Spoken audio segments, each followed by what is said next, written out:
Hello again. It's that time of the week. I found something this week. It's been slim pickings, I must say. All the auctioneers out there, I know it's summer and you're all having a holiday, but I hope you're storing up and we'll have a little bit more after you're back from wherever you go, Ibiza, California or Florida. But let's have some good sales back, lads, because it's getting a bit thin on the ground now. But even so, I did turn up something that I'd never seen before, something really very interesting, and it's going to lead us into talking this week about filigree silver, that particular technique of taking drawn wires, just simple drawn wires, and then shaping them and soldering them together to form patterns and panels, and then constructing objects from it. Now, filigree silver was made and is made in every corner of the globe, nearly. I'm not sure if they make it in Iceland or not, but it was made all over the place. The greatest exponents of filigree are certainly the Middle Eastern countries. India, in the 17th and 18th century, made some extraordinarily large and elaborate vessels, complete boxes and covers and salvers and all sorts out of filigree. It wasn't so eagerly adopted in England. In certain parts of Europe, they love filigree. The Italians love filigree. The Maltese are famous for the quality and definition of their filigree, and also the Spanish. So it turns up everywhere. Even some 17th century German cups you'll find, plain silver cups, but then elaborately mounted in a filigree sleeve of flowers and birds and all sorts, mainly in the 17th and early 18th century. Then it tends to fall out of fashion. But over here, we did do it a little bit, but we did it for small work. Lots of filigree was made in the West Midlands, in the Birmingham area, before Birmingham had an assay office. Because, of course, you don't hallmark filigree because you can't. Because it's so fine and thin, there is actually nowhere to strike a mark.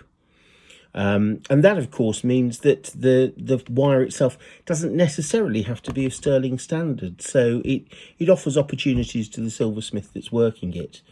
But I did find, I'll show you what I found before I bore you all to death. I found something remarkable because it is a vessel, small vessel, but it is an English vessel made entirely out of filigree. Of course, looking at detailed work on a phone camera when you're filming it in a hovel isn't ideal. But you get the idea, and when you consider that most Georgian filigree that you see are small patch boxes, maybe a thimble holder or a spool case, but it's small work. It's always toy work and small work. Occasionally you'll get possibly an inkstand that's filigree. I did see one of those with a Staffordshire enamel base once. But for the most part, we don't make vessels. And this is actually a cream pail, a George III cream pail in filigree. But it's got lots of characteristics that I want to point out that tell you it's English. At this period, the Chinese were exporting a devil of a lot of filigree work into Europe for mounting. And I've got an example. So just keep a picture of that in your mind for a moment. It does have its faults, sadly. It's got one little area of filigree missing there, a little leaf. But, I mean, it's remarkable that it survived at all. And, my goodness, look at that handle. That's like a feather. And the original glass liner. Any of us out there that have tried to obtain a replacement glass liner for a vessel will know the enormous eye-watering expense of that, and the absolute delight when you find anything with its original liner intact and perfect, which thankfully this has. But let me show you the Chinese piece. It's actually on, I've seen these described as Chinese-made boxes, but I don't think they are at all. I think they're European boxes, but they're utilising imported Chinese filigree panels, which is why I'm showing it to you. Now, to my mind, that box is absolutely 1770s French. It's not an English shape. Possibly German. But the panels are certainly Chinese. And if I hold it at the right level, you can see how very ordered and tight the Chinese filigree is. I mean, it's like everything, isn't it? They sort of make it to a better standard. But you see this ground here of scrolls, interlocking scrolls, and then a fish scale pattern. And also, and this is particular to Cantonese export filigree enamel decoration in different colours. And you've got the panels there. And of course, if you're shipping these from China, how much more cost effective is it just to ship the panels over in a box and then give them to European box makers to mount up? I mean, the fact it's on tortoiseshell, and tortoiseshell was a sort of a favoured material in the near to Mid East. Maybe it's made to a French pattern, but the important thing for the purposes today is look at how meticulous the 18th century Chinese filigree is, and that is 18th century Chinese filigree. Now let's look again at the English one, and it looks a bit more haphazard, doesn't it? It looks like, you know, someone's tried to. This is a beautiful line drawing by a professional. You know, if you hold the two together, this is some sort of art student's crazy doodle. It's got a crazy doodle style to it, which is typically English, because we didn't make very much of it. So we're not as practiced, but you can see the very European motif of the sort of Rococo two-handled cup with the flower broaching out of it and the leaves, and then just basically squiggles and diddles, but it's much looser, much more open, and there's much more thicker wire to form the frame of the vessel. Funnily enough, when you get Chinese, I don't have an example here, but when you get Chinese filigree of the 19th century, which would largely, you'll see it on export card cases that originally come in silk-lined brocade cases with, luckily, if you've got it with the maker's label in the top. So Kechong of Canton is big, Wang Hing. These are all the trade names of them, of course, but for different manufacturers. But you will find that the 19th century Chinese filigree becomes less dense, much finer, and almost too fragile to use. And you're very lucky if you find one of these pieces in good condition, actually, because they're so fragile.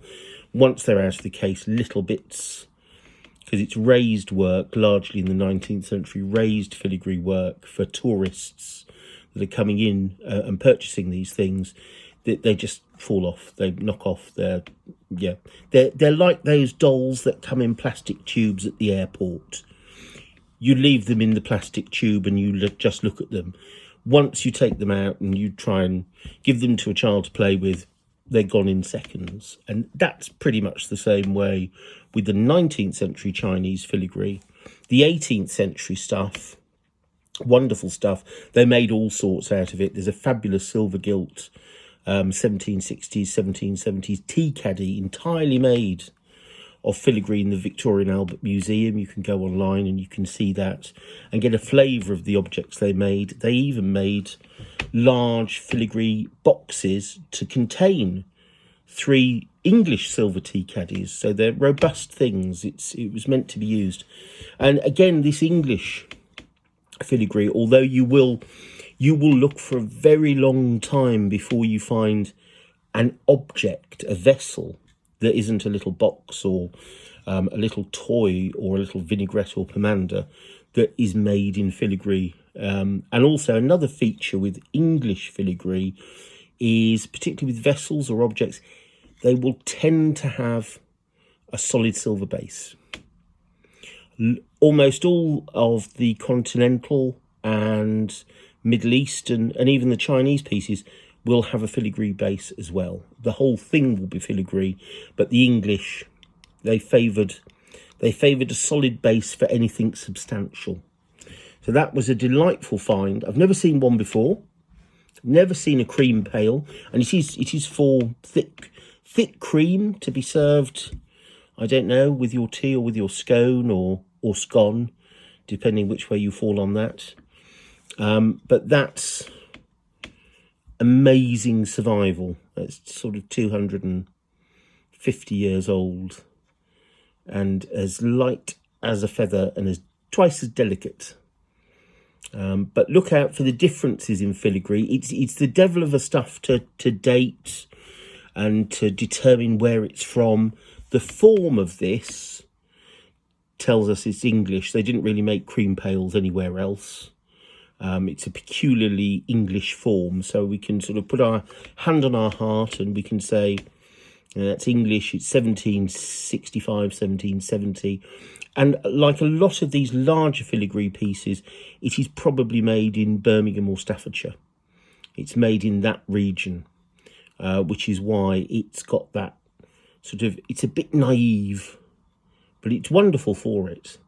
So that was one rare discovery in a week where most auctioneers have buggered off on a holiday and not left anything in the sale room for us to buy. Come on, lads, must do better. Empty those vaults out. Let's have a few treasures, please. We like it spread throughout the year. We like to keep busy. But I'm really pleased to show you that and talk briefly. Oh, you can't see this. You maybe see that because it's a bit bigger. But you get the idea of it.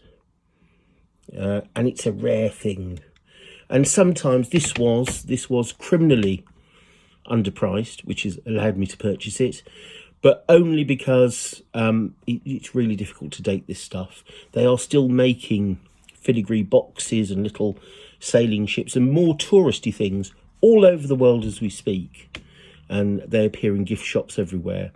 If you see a piece of filigree and somewhere on it it's got 925 stamped on it, I would not recommend buying it. That is at best a piece of 20th century filigree. It was probably made yesterday. But the unmarked things can hold potential and be very early, as this is. And even though it had a bit of damage, I was determined to get it because I think it is rather...